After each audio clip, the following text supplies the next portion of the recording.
Just wanted to go over a couple of issues that are important regarding eBay.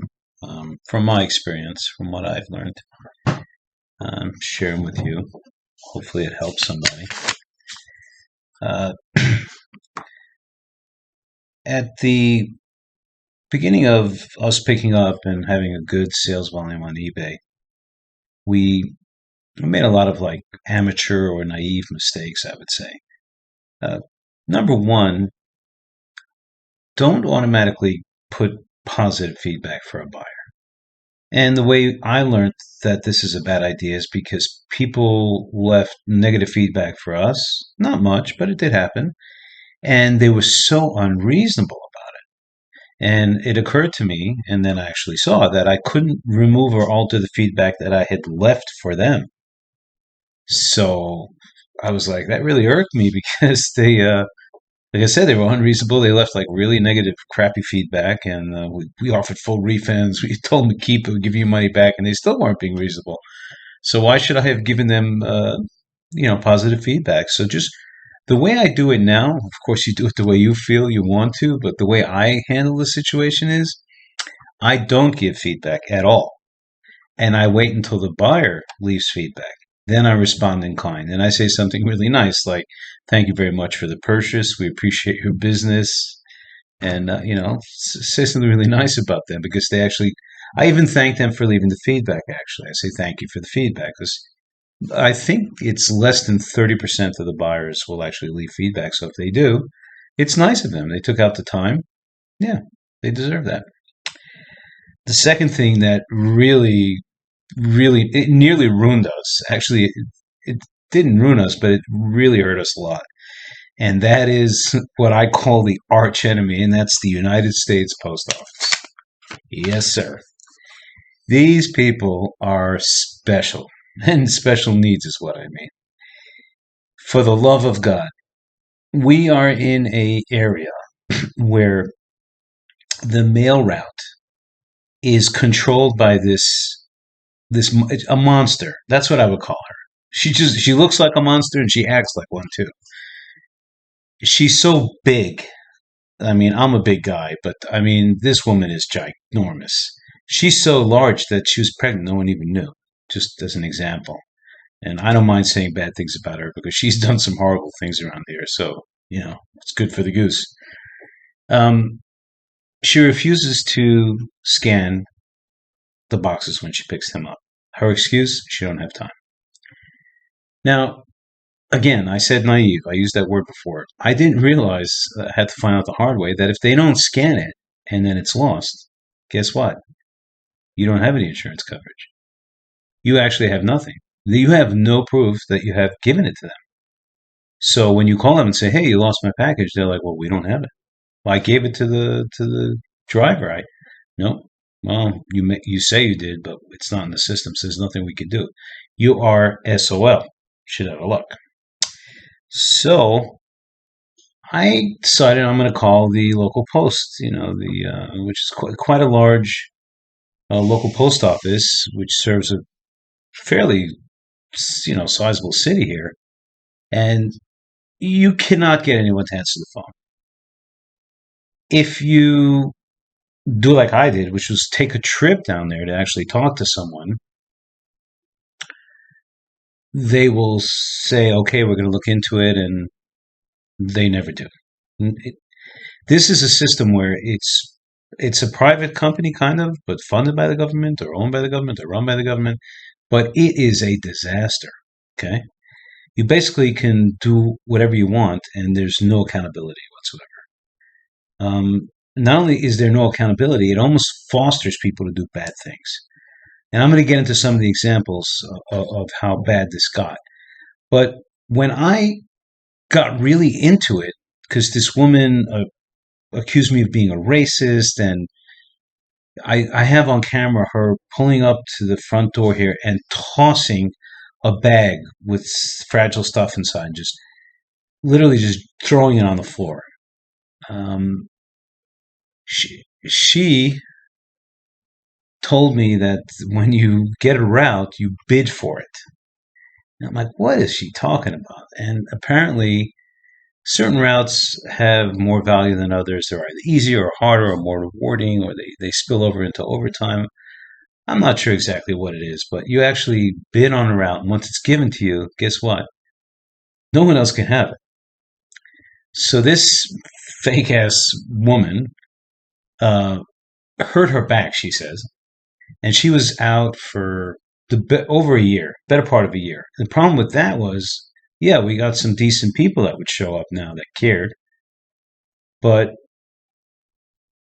it was only temporary. Like you never see the same person more than 2, 3 times. We had one really good postal worker who showed up regularly for about 60 days, and he was a really nice fellow. And most people that come to pick up packages for the various, services are nice, but the post office people, wow, in particular, they're really unique, a unique group. When I spoke to him and went back to the branch again, and they all acknowledge that she's a problem. So I'm not making this up. They're saying, yeah, a lot of people actually complain about her. So it's true because where there's smoke, there's fire. The common denominator. If one person complains about her, well, he's got a beef. But if a lot of people are complaining, then she's the problem, right? But there's nothing they can do. Outside of going to the branch, if you call them, which if you go on the internet, it's usually an 800 number, but you could actually get the local branch number. It'll just ring and ring. No one will answer. What kind of business is that? That you can't call up and speak to someone at the branch. I mean, can someone come up with a reason why you wouldn't answer a phone at a place like the post office? Or take a message and call people back? Or what if people can't make it to the post office? Shouldn't they at least be able to talk to someone on the phone? It's a business. We pay for the service. How is it that no one will answer or call you back? It's insane. Only the post office can get away with this. If you did it in private business, you would be out of business. Or if you did it as an employee, the way she does it for a company, your ass would be fired in a split second. But they can't fire her. It's crazy. Um, they lose packages. I mean, the rate. Okay, so we do a lot of shipping with FedEx. And I'm going to tell you why you should totally go to FedEx and totally just drop the post office altogether for your own good. Because FedEx will take, let's say, 500 packages and maybe one will get lost. And when it gets lost, you can, like I've uploaded, so you can too, on the internet, a receipt, a tracking number, a receipt of invoice of what you sold or where you bought it from. And relatively quickly, you will get a response and you will actually get a check in the mail.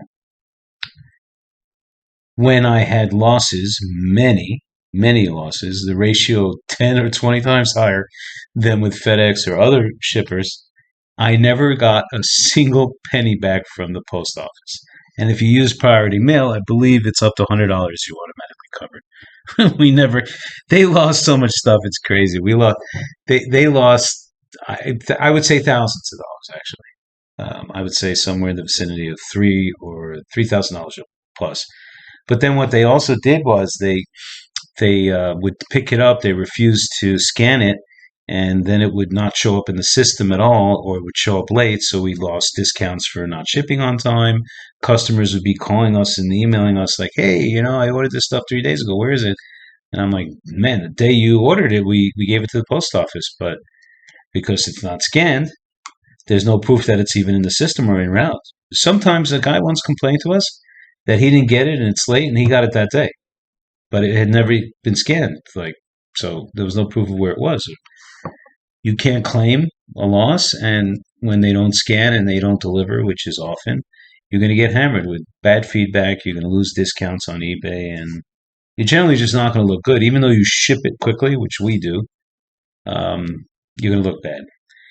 FedEx has a program. It's an express program, actually, which is phenomenal. You could basically get flat rate like the post office used to offer with priority mail. The weight is limited, so you can't put like up to 70 pounds like the ridiculous people in the post office say, couldn't even put 70 pounds in that box if you tried. Maybe lead. I don't know. Ridiculous people. So you limited with size. There are sizes of their boxes a little bit odd compared to the post office, but it's a good enough size that you could put a fair assortment of products in there, and it's a real 2 day service. Um, Real tracking. The drivers that we have here in our city are awesome. They're nice. They're friendly. They scan everything. They're just good people. We actually have cold bottled water for them. We buy little mini snacks and we always take care of them. They're just great people. We love seeing them. Um, they're nice. uh, and then for a fair price, you could have a pack, an envelope, a small box, a medium box, anywhere in the country in a real 2 day service, a reliable service. It's a little bit more money than the post office, but in actuality, it's less or equal or whatever because the amount of stuff that we lost, we didn't save any money. We actually, you know, lost on many levels. Our reputation was hurt. We looked bad, and it wasn't our fault. We got it out the same day we got the order. So now we don't anymore tell people we're going to ship it the same day. We actually, in our listings in eBay, we say 2 to 3 business days. That way, we can pack it and ship it and not be under stress that we haven't shipped it on time and get, feedback from the customer that we're wrong or feedback from eBay that we didn't upload it in time or give it to the carrier in time. And it goes together with the saying that, under promise and over deliver. So by saying 2 to 3 business days, if I'm out sick or if someone here doesn't show up or even if FedEx drives by, a temporary driver, and he doesn't know we have a daily pickup, we don't look bad. We have another day to still give it to them. And I have found that it's not hurting sales. Like I thought if we asked more time, in the world of Amazon, where everything is literally delivered, you order it, you press buy it now, and then the bell rings and someone's at the door. Okay, I'm exaggerating, but this is what people think. It's like an instant world now. Email, bing, it's gone. Everything is just click of a button, deposits through the phone. It's like everything is like bam, bam, bam. People are not complaining. Sales are up actually. People are happier. They're getting the stuff. Another thing is we're not giving free shipping anymore.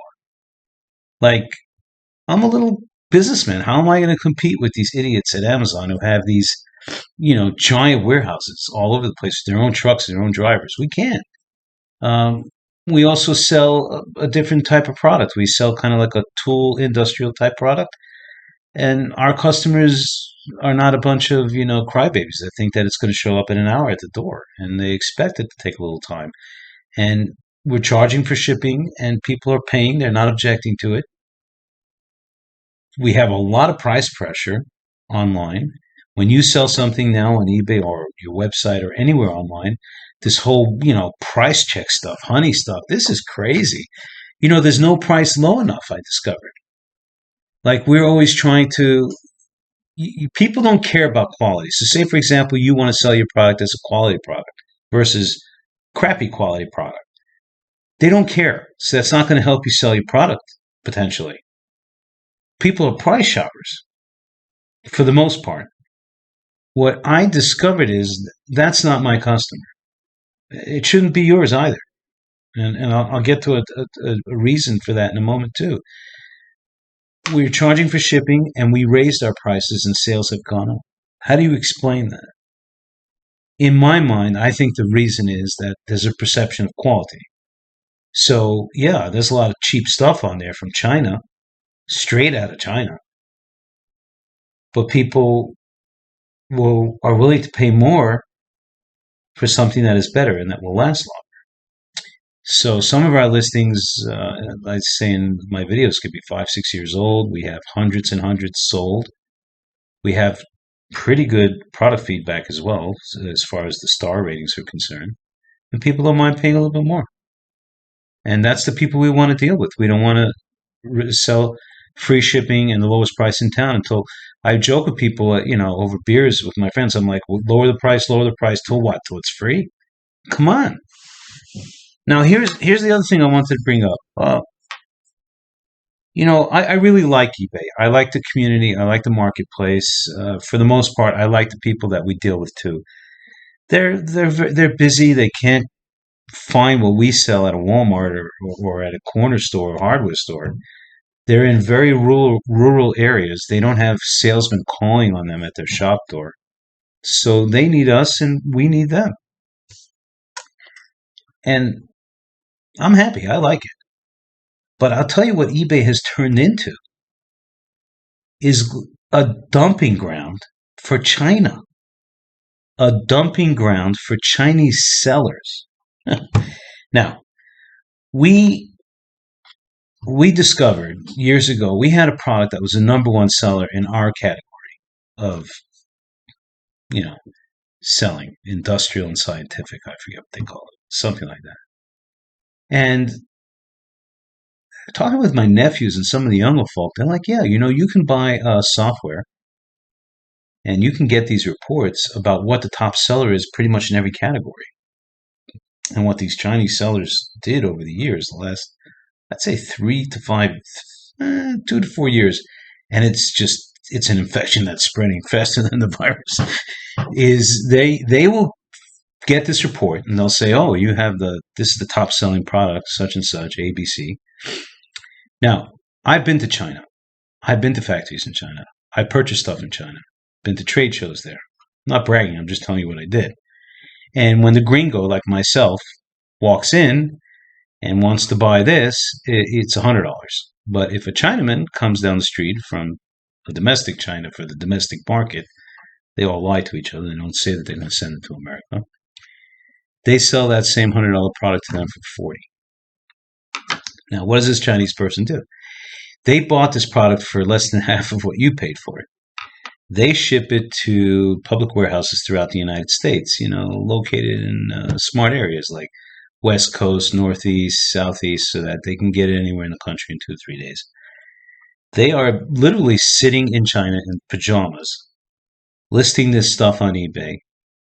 They have no clue what they're selling. I can prove that too. And I can prove that they're Chinese sellers because when you buy it and you get your receipt from PayPal, it has Chinese lettering on it. So there it is. You know where they're located. The way I know that they don't have any clue what they're selling is that, again, we sell tools, very specific type of tools for a specific industry and application. When I bought their stuff, okay? I want to see what we're up against. It is junk. It's not just junk, it's dangerous. That's how junky it is. But people buy it. But, hey, it's a free country. But, well, I'm not even sure about that lately, but they are selling our tools or products that we sell along with beach chairs, umbrellas, pasta makers. How does someone know about tools if they're selling cookware and houseware and beachwear? Give me a break. The only reason why they're selling this crap is because they got that report that it was a number one seller that we once had. So we took a lot of our stuff off and we sell through resellers now. And the stuff that we sell online, we don't sell to the reseller because it's a conflict and it would be an insult to them. Hey, you're selling it to my customer. But our Chinese suppliers sell to me at an inflated price, and then they sell to my customer in America by way of their nephew or their neighbor buying this crap and sending it here. It's not illegal. I'm not even sure if it's unethical. I'm not quite sure what to call it, but it's really pissing me off. For one, the American consumer gets a piece of garbage. There's no one in the middle. It's like straight almost from the factory in China to the final user in America. The food chain is like so limited. And you may not like the food chain, but the food chain is actually what employs populations. I don't want to give you an economics lesson, but think about it. That's true. Also, our product that we sell, not all of them are from China, and less, by the way. Every single day, it's my dream and fantasy to reduce what we buy from anywhere else, and we're building in America. We're fabricating, we're making our own products here. we're biting the bullet. We're spending a lot of money on machines and tooling, and we're making a lot of mistakes because until the product's perfect, we're not going to put it out there. But the products that we do buy from China are much better than the ones that the eBay jockeys are selling. And that is because we have our name on it. We inspect it, we test it. And when it doesn't meet what we expected and what we designed and what we ordered, we have a problem with the seller. And if they want to sell to us again, then we need a credit and whatnot. So that's some of the story. Stick with FedEx, drop USPS. Only leave feedback if they left feedback for you. I think that's a wise way to do it. And then stop promising like overnight delivery. You're not Amazon. You're not going to be able to compete with them. And stop selling stuff so cheap. I mean, from my experience, like I said earlier, I raised my prices and sales went up.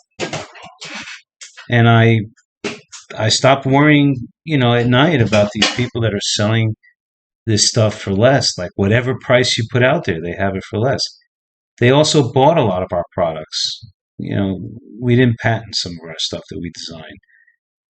It's just too expensive and too time consuming and so easy to work around patent.